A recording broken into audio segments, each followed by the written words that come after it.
My Garmin VO2 max estimate based on running is 58 now, which makes me a superior athlete, but I was already before with 57.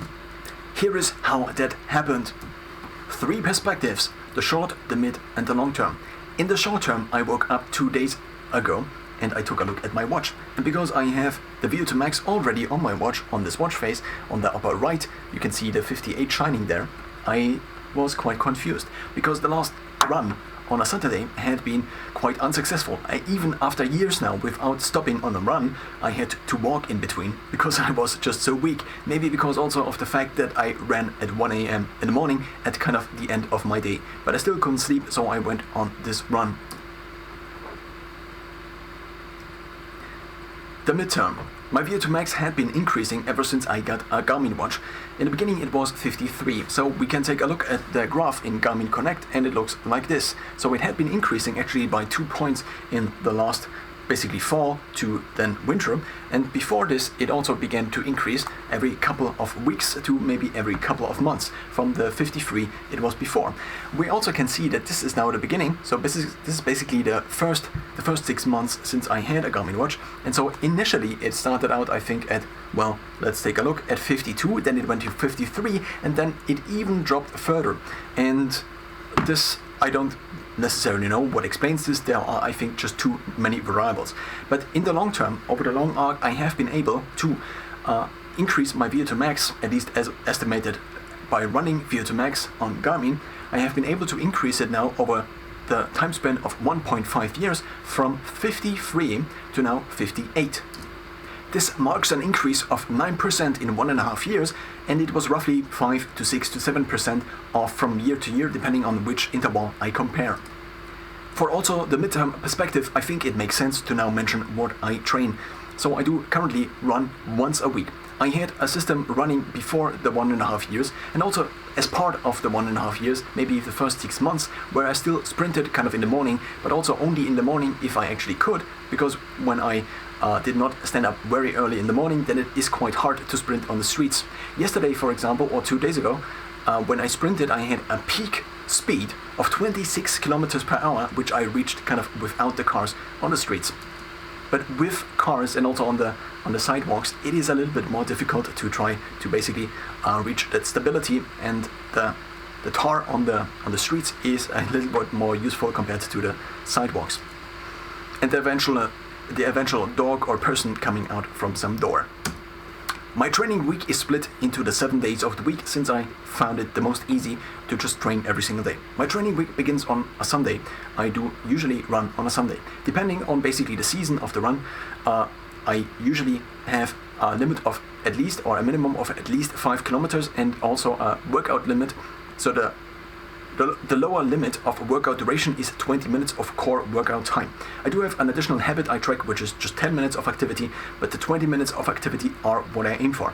The usual workout then should be in between 20 to 40 minutes long, so that's kind of the core time. The rest is then just switching clothes and going to the gym and back, but in terms of the run, not so much. I then train 3 times a week, resistance training, Monday, Wednesday and Friday. I then on Tuesdays currently do a sprint training. Before, I actually had somewhat of a different schedule in which I will shortly explain. Now the sprint training consists out of 6 different stations, but 5 of these are only different. One is a duplicate station, and I begin with, basically I do a 1 minute interval, and that's 1 minute on, 1 minute off, as also mentioned in Peter Attia's Outlive. So you can either, I think, do the 1 minute on, 1 minute off, or maybe the 4 minute on and 4 minute off. Of course there might be different options, and I am somewhat sure, I'm not exactly sure whether the 1 minute interval also was mentioned in Peter Attia's Outlive or somewhere else. So I have been doing the 1 minute on and 1 minute off. I start out with rowing 3 times, treadmill 3 times, then I go onto the elliptical, onto the bike 3 times, elliptical 3 times, then on the rowing again, and then on the assault bike. I also rearranged these stations slightly, and now this results in a total of 35 minutes, because I don't count the last rest minute, because I just cut it off. Then why would I just also add this? So the total amount of, or the total duration then is 35 minutes. My resistance trainings usually last 35 to 40 minutes. I switch it up a little bit every now and then, even though that is not very standardized. Now on Saturday I do an additional circuit training which mostly in the last couple of years, in the last 1.5 years, was an additional training at the gym, but it could also have been at a parkour station or basically a bodyweight workout in the morning, depending on basically my other schedule or the rest of the time I had to spend on this day. Additionally, I for at least 1 year in this time period went to an additional session on Sunday evening, which was a sauna session, so I tried to stay in there as long as possible. The sauna had 90 degrees Celsius and my record time is 45 minutes. I shower 5 times, which is approximately 1 to 2 minutes before cold, because I always shower cold and I didn't want to break that rule just for the sake of the sauna. In the last weeks I have been slowly tinkering or slowly reducing the sauna. I'm not exactly sure what purpose it serves or how, basically whether the threshold of time investment is worth the time investment. Well, this sentence didn't really make sense. I just am not sure if it makes that much sense to do it any longer. In the first 6 months of these 1.5 years in which I increased my VO2 max, I also went swimming every now and then. And so this was maybe once every 2 weeks. So not bi-weekly exactly, but I think once every 2 weeks is not bi-weekly. So I would go swimming, also then maybe 20 to 40 minutes, but a little bit of more time goes basically to waste with basically the switching and the changing of clothes with the swimming. And it also is more expensive since I already pay for the gym membership and I can run for free apart from the shoe cost and the clothes cost, one could say. And so I also try to basically reduce the costs. And so not necessarily just because of this, but also it was a decision variable, I would say. I also wanted to standardize the workout, so what I have kind of replaced it with is now that I do the main training as an interval training, whereas before I trained basically 2 times in a day, 10 minutes in the morning, and then the main evening training was 30 to 40 minutes. And then I switched to an alternating schedule in which I had basically just one training, but then a couple of weeks ago I switched back to doing an additional 10 or 20 minutes, sometimes even a full additional training if I still had energy left in the tank. Also because my cardio score on Garmin actually decreased. So while my VO2 max has been increasing, my cardio score has been decreasing. It was as high as 7.3k and now it is as low as 6.3k, which I now think is also quite an issue because, well, I think the cardio score compared to the VO2 max, as it updates also more frequently, basically with more activities, is kind of better indicator, at least in the short term, in the short to mid-term. Maybe in the long term the VO2 max is the better indicator, but in the short to mid-term the data seems to be more included kind of in the cardio score. So I have been trying to basically fine adjust my training schedule and also take maybe additional workouts, just like the interval training 2 days ago, in order to not have my cardio score drop that much. It would also be interesting to see how Olympians, for example, like Christian Blumenfeld or Gustav Iden, would stack up in terms of the cardio score. Since they are often using Garmin watches, it would be nice if this data was kind of accessible, because then I could compare myself to these people. Now here, the long-term perspective on this. I began training on my own schedule at age 12, so I began running every second day, and the other day I did resistance training. I might already have started at age 11, or there might also have been some slight deviations in the schedule. I also did different versions of this. Obviously, over time, it kind of evolved just like this. But mostly, I would say I have been quite consistent, apart from exceptions, apart from the one or the other apart from the one or the other exception, I would say I have been reasonably consistent. And I also had injuries all over my body every now and then, like something like a tendon here and then the skiing accident there. But over time, I would say I try to at least adhere to the schedule I made for myself. I also tried to run a half marathon once, which went terribly wrong, where that couldn't work for a couple of days at least, without pain. Mostly because before I did under train. Before I began to quote-unquote train, I also would say I was a somewhat active kid. We often played soccer outside. We also had a little bit of a farmyard, so I was always kind of active. So what would have been interesting is, retrospectively, how my VO2 max changed over the years. So what I have is additional data. And this data now doesn't stem from Garmin, because I only got the first Garmin watch 1.5 years ago, in the beginning of 2023, but now from my Galaxy devices.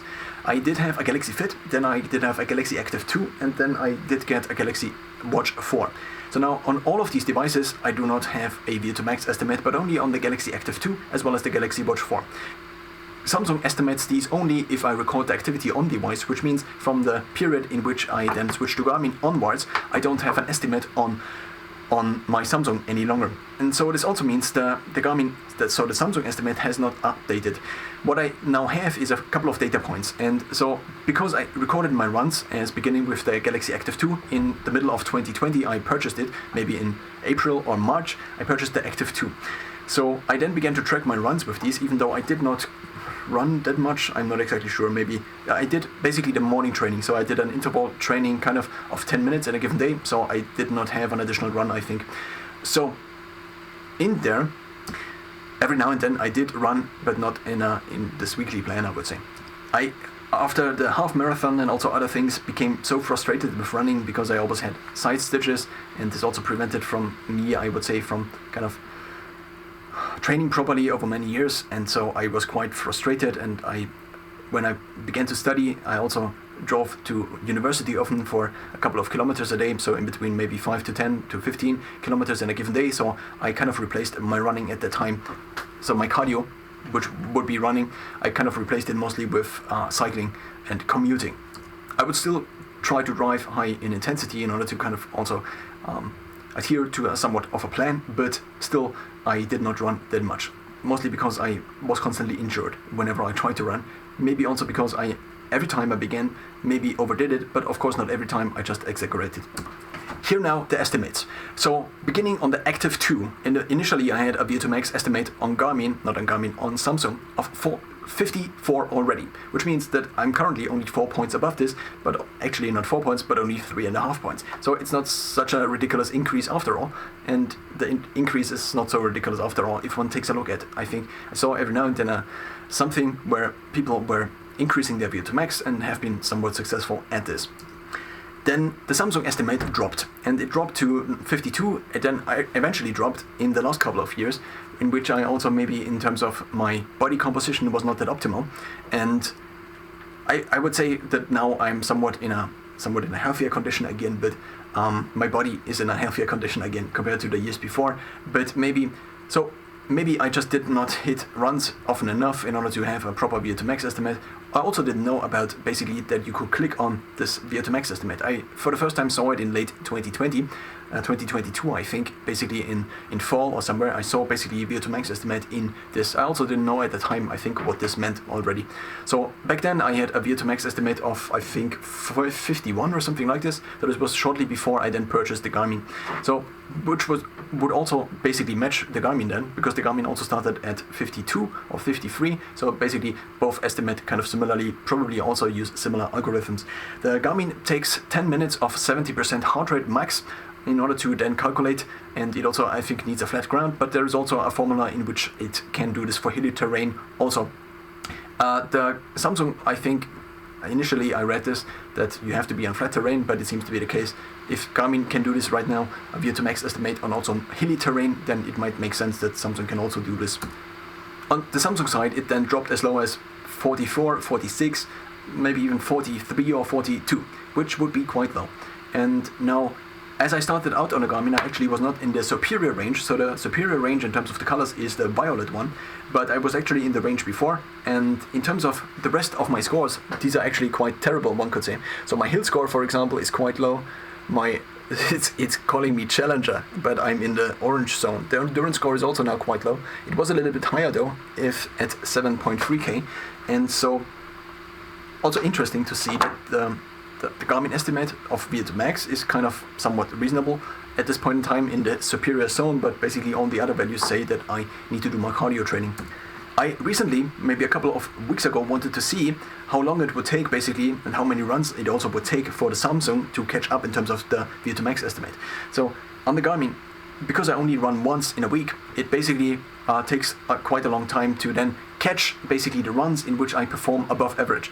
So it is not every Sunday that I have an above average run, because well, it is quite hard to get an above average run. So basically the current Garmin VO2 max estimate is always based on basically my historic runs. And so it's kind of the average maybe of the historic runs. And my VO2 max only kind of increases once I basically am trying to get out of this historic box, one could say. And so it is only in it takes maybe a month or maybe it takes 2 months until basically I am in somewhat of a reasonable condition and I can run faster in order to then get a VO2 max estimate or run the same speed with a significantly lower heart rate, which I think mostly these estimates are based on. I did also some retrospective or retroactive, I think is the proper word, calculations for my previous VO2 maxes. So as I began already at age 12, and also I would say if I now would have to play 90 minutes in a football soccer game, I probably would be way less fit compared to maybe me at age 12, at age 14, at age 15. In addition, back then I back then I had reasonably or very low body fat, I would say. This was maybe from age 12, 13, 14, because I began resistance training already. I also ran every second day, so I think I was on average in maybe not a caloric deficit, but I also was still growing at the same time. So basically some of the caloric right now, for example, I don't have an additional caloric depot where I can overeat, and this goes towards, which would be growing because I'm not growing any longer. So in this period, and also maybe till 18, 19, 20, I would say I was fairly lean until I then, with intermittent fasting, I again reduced my body fat quite, I would say. Because VO2 max is an absolute number, so it is the oxygen uptake in liters per minute. But then if we have standardized VO2 max, then this is basically standardized for the weight. So the lighter one is at a basically absolute VO2 max, the better it is. So one way to increase VO2 max would simply to lose either muscle or fat. But the question is of how muscle loss then impacts basically the performance and the Garmin VO2 max estimate in this case. So of course the best formula would be to just drop any weight without having a loss of power or without having a loss of function, which then would mostly target probably the fat weight.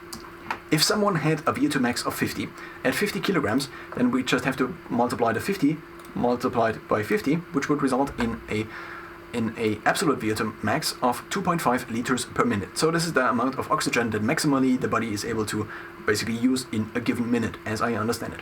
So if we then would decrease basically the denominator, which is the kilogram, then what would this result in is basically a different number. Let's just say someone at 50 kilograms is already, well, quite low, and also he has not that many kilograms, at least relatively speaking, because, well, if he has relatively speaking maybe 1 to 2 to 5% of fat weight, then of course if a person is heavier, then this makes more absolute fat.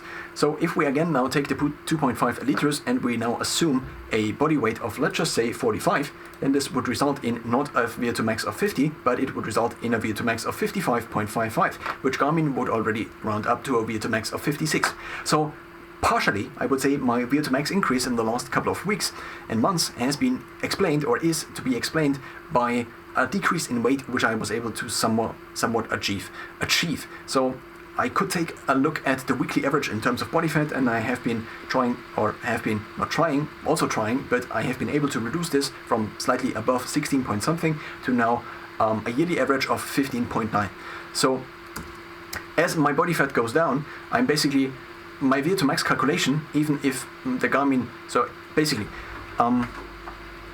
if I run a certain distance in a certain amount of time with also a certain amount of elevation, then Garmin says, okay, runners like this usually have a VO2 max of maybe, I don't know, let's just take my actual numbers. So I currently weigh 77 kilograms roughly, if I round up, and then if I multiply this with the 77, then we have with the 58, I don't know which I mentioned already, 58 multiplied by 77 kilogram results in 4.4 liters.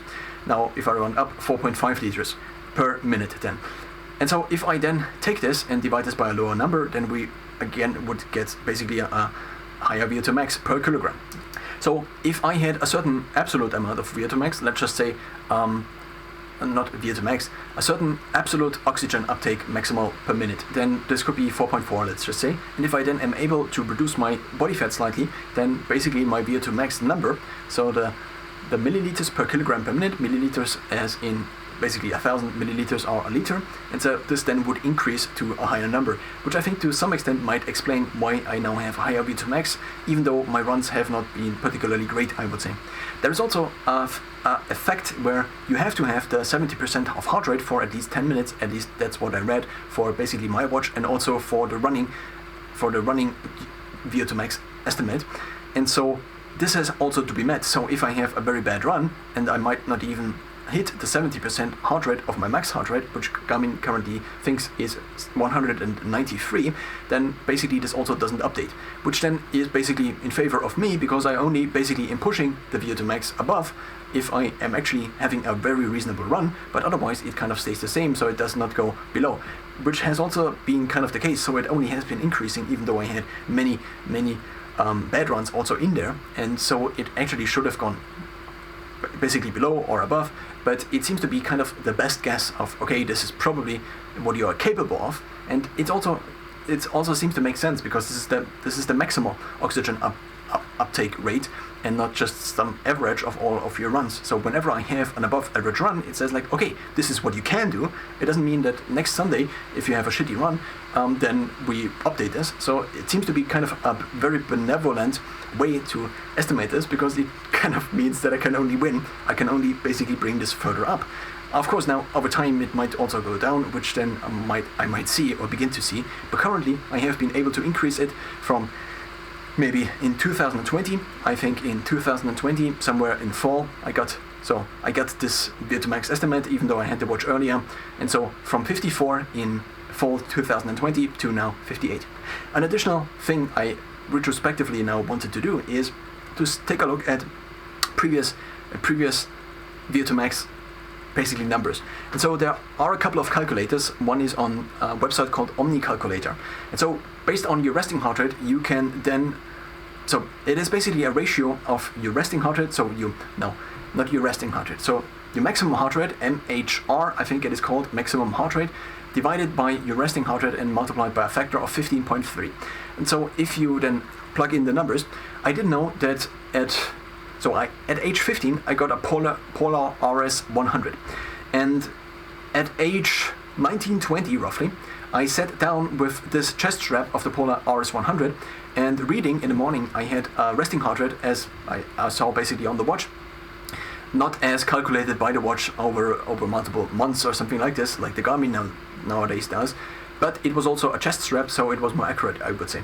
And I was kind of confused by these numbers, because not everybody, but usual resting heart rate numbers were like 50 or 60, but I had a resting heart rate of, okay, it's a 43, and now it's a 42, and now it might have been a 41 or something like this. So reading in the morning and sitting down, I had a resting heart rate of 52, not 52, but 42 at least, or minimally. Not at least minimally, but it could have even been lower, but I'm not sure about this. I remember the number 42. So if I plug in these numbers, and I also know that basically beginning from my training, so if I at age 18, 19, 20 already had a resting heart rate of 42 or something, then I would assume that previously I have been healthier. So I had probably a lower body fat in all these years, beginning maybe from age 12 or something like this. And I also probably was physically more fit, I would say. Also, I was physically more fit per basically unit of kilogram of my body weight, because I just had less body fat. Now, what this means is that I probably had a resting heart rate that was at least as low. If I just assume this, of course it could have been higher if I was injured for a longer period of time, but I was always reasonably active, and I never really had a period in which I couldn't train for 2 years or something like this. The maximum was maybe basically the half marathon, where I couldn't really run for a couple of weeks probably.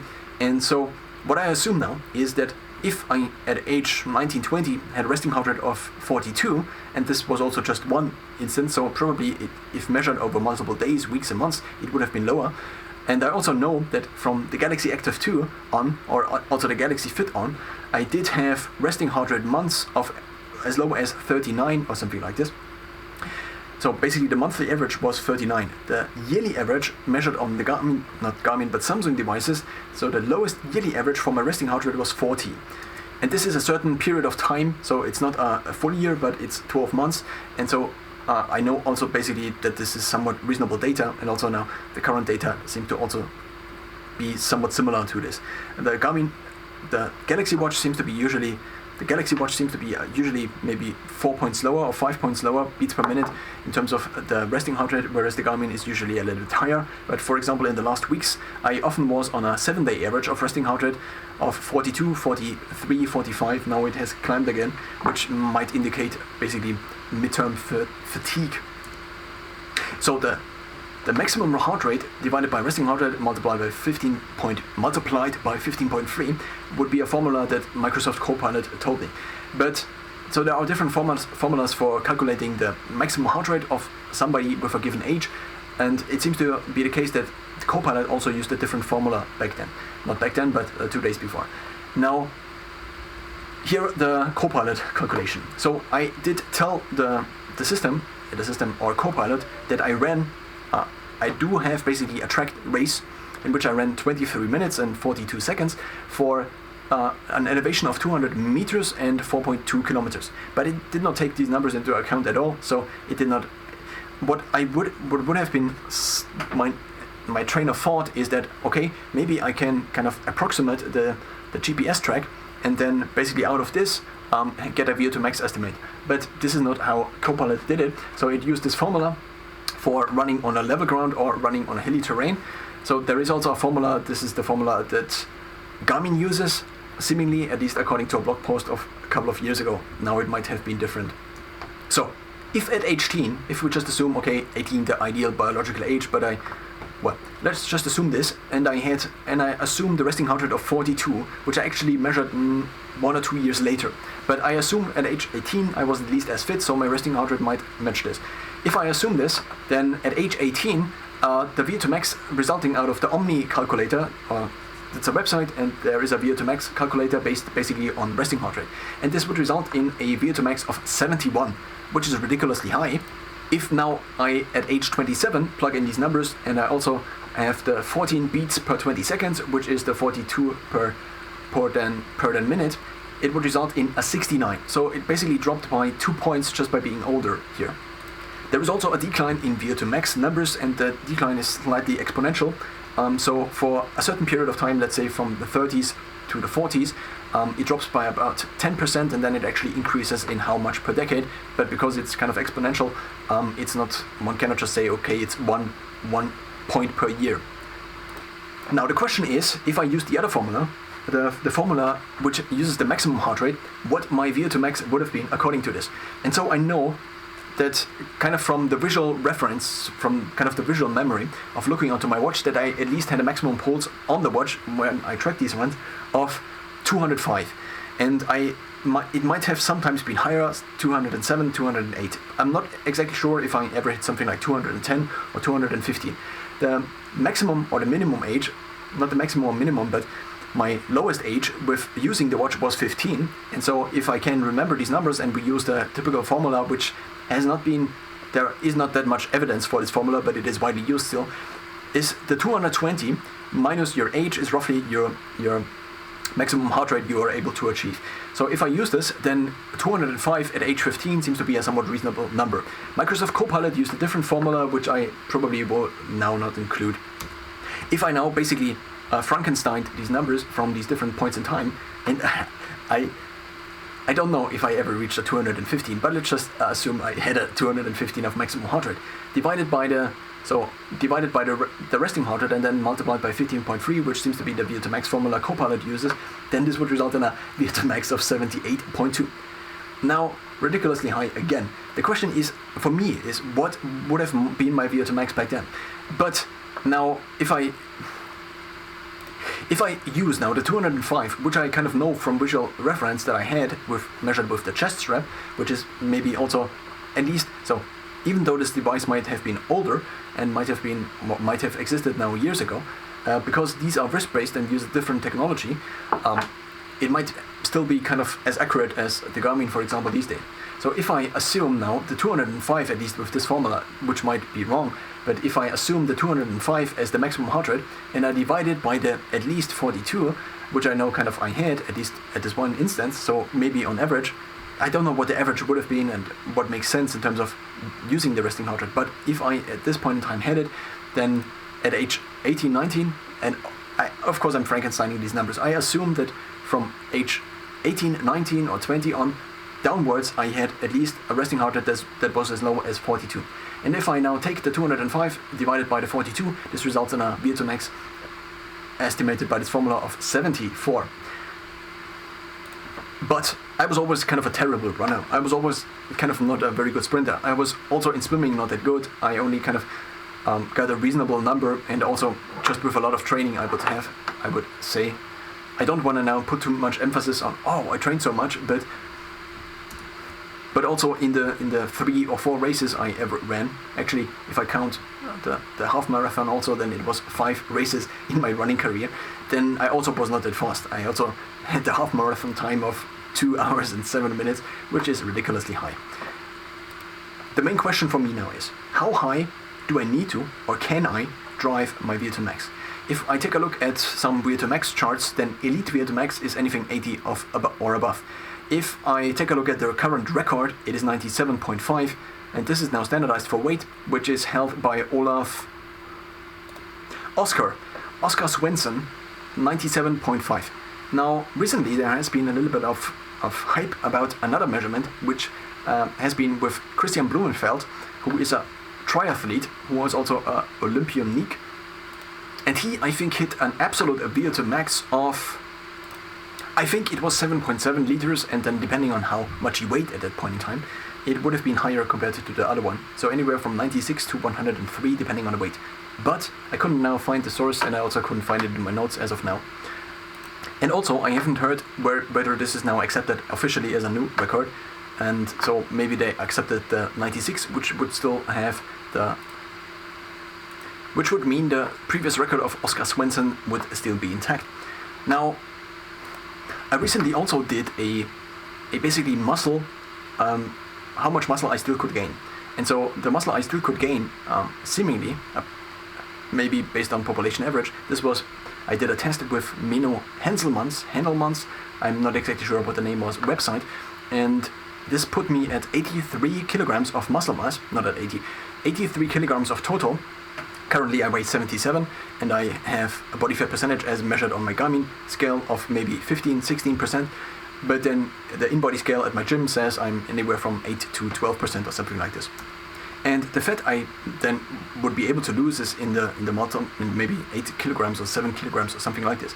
So the question is then, what is my potential, and how high could I get my VO2 max, and then let it basically drop once the aging process begins to also negatively impact my VO2 max.